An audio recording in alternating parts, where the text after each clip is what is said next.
Good morning, dear students. Now I am going to teach you the making of nationalism in Europe. Class 10th history. The making of nationalism in Europe.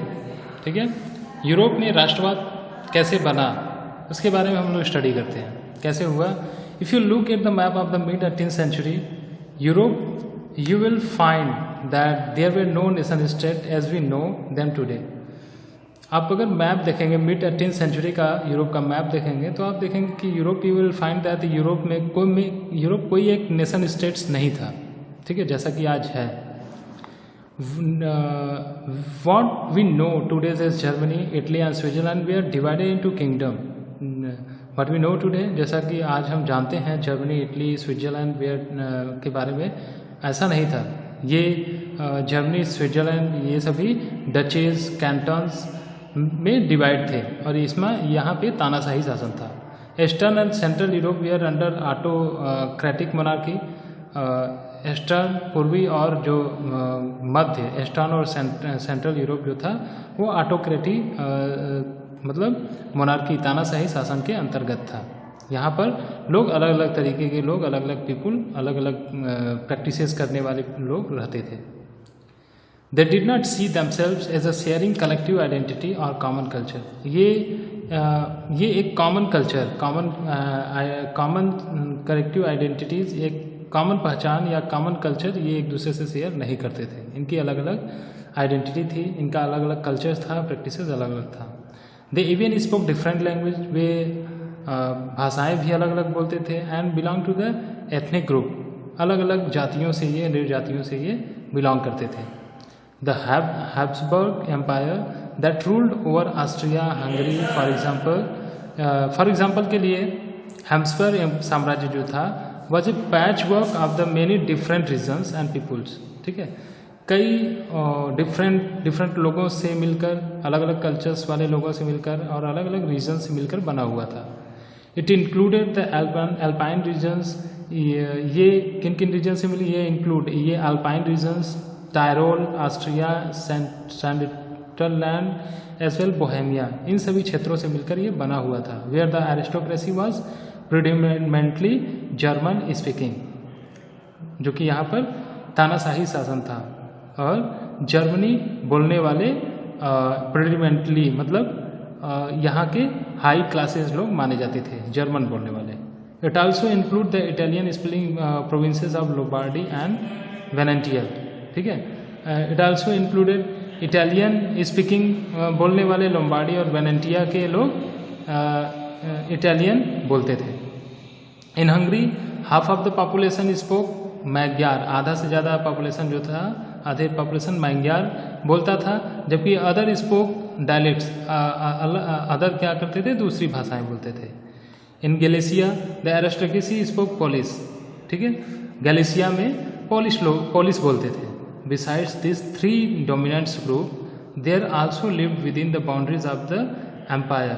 इतनी विभिन्नता होने के बावजूद वो एक साम्राज्य के अंतर्गत रहते थे, मतलब एक अपने राजा का पालन करते थे. A mass of subject peasants people, Bohemians and Slovaks to the north, Slovenia in carnivals, Croats in the south, and the Romans to the east in Transylvania.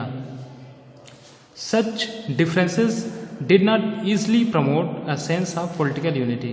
ठीक है, इतने बड़े differences, such differences did not easily promote a sense of political unity. इतनी विभिन्नता होने पर क्या होता था, पॉलिटिकल यूनिटी प्रमोट नहीं हो पाती थी. एक भावना, एक इतनी विभिन्नता होने पर पॉलिटिकल यूनिटी नहीं हो पाती थी. The only tie binding, मतलब diverse group together was a common allegiance to emperor. ठीक है, the only tie binding this diverse group, ये अलग अलग विभिन्न व्यवहार करने वाले विभिन्न ग्रुप के लोग together was a common, मतलब कॉमन होते थे. कब, एक राजा के अंतर्गत वो कॉमन होते थे.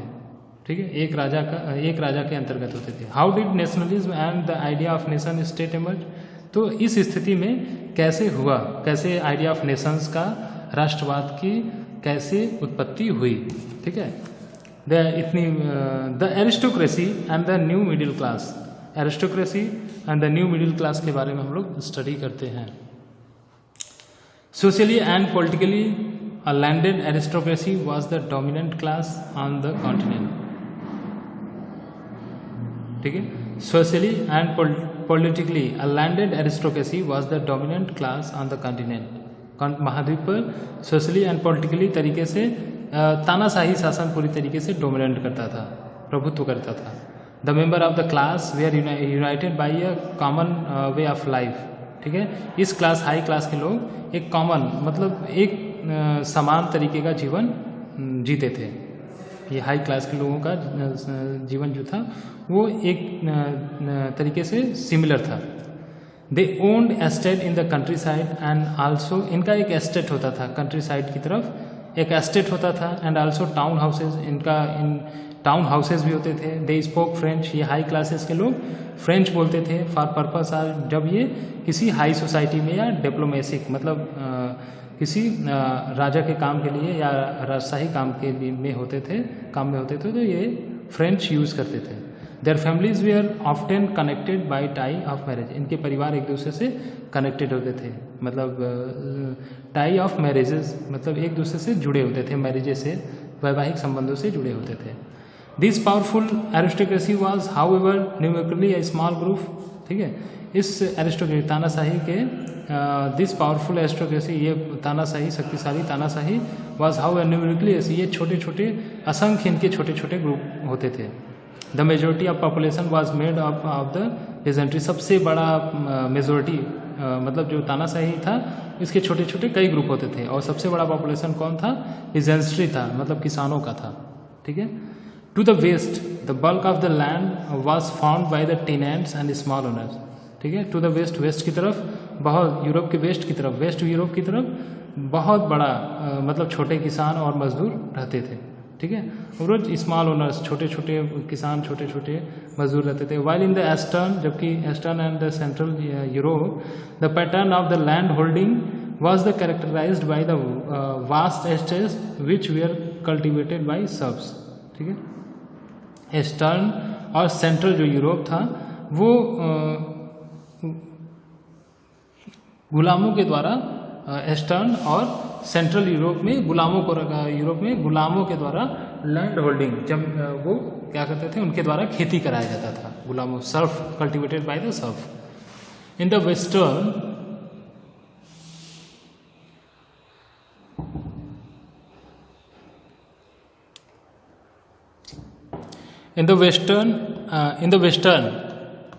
And the parts of the central Europe, पश्चिम में और यूरोप के सेंट्रल में growth of the industrial production and the trade mean the growth of the towns and the emergence of the commercial class whose existence was based on the production for the market.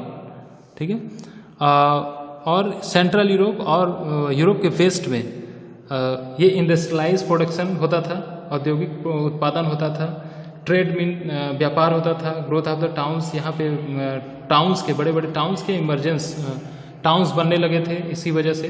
ठीक है, और commercial classes के लोग मतलब व्यापार करने वाले लोग यहाँ पे एग्जिस्ट रहते थे। Industrialisation began in the England in the second half of the 18th century, जो औद्योगिकरण इंडस्ट्रियलाइजेशन था वो 18th सेंचुरी के हाफ में इंग्लैंड में शुरू हुआ था।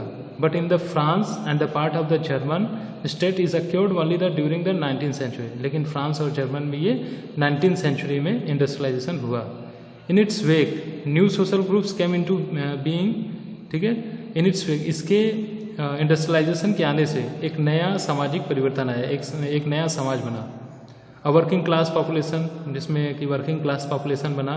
ठीक है, काम करने वाले लोग बने। एंड मिडिल क्लास, एक middle class made up of industrialisation, जो क्या करते थे, इंडस्ट्रियलाइज को सेटअप करते थे, इंडस्ट्रियलिस्ट बने। एक पॉपुलेशन, एक सोसाइटी, नई सोसाइटी बनी, जैसे कि वर्किंग क्लास पॉपुलेशन आया, फिर इंडस्ट्रियलिस्ट आए एंड बिजनेसमैन आए, प्रोफेशनल, ये सभी लोगों का एक सोसाइटी, नया सोसाइटी वेकअप हुआ। In the central and the eastern Europe this groups were smaller in number till late 19th century. ठीक है, सेंट्रल एंड ईस्टर्न यूरोप में, मध्य और पश्चिमी यूरोप में इनकी संख्या बहुत ही कम थी 19th सेंचुरी में।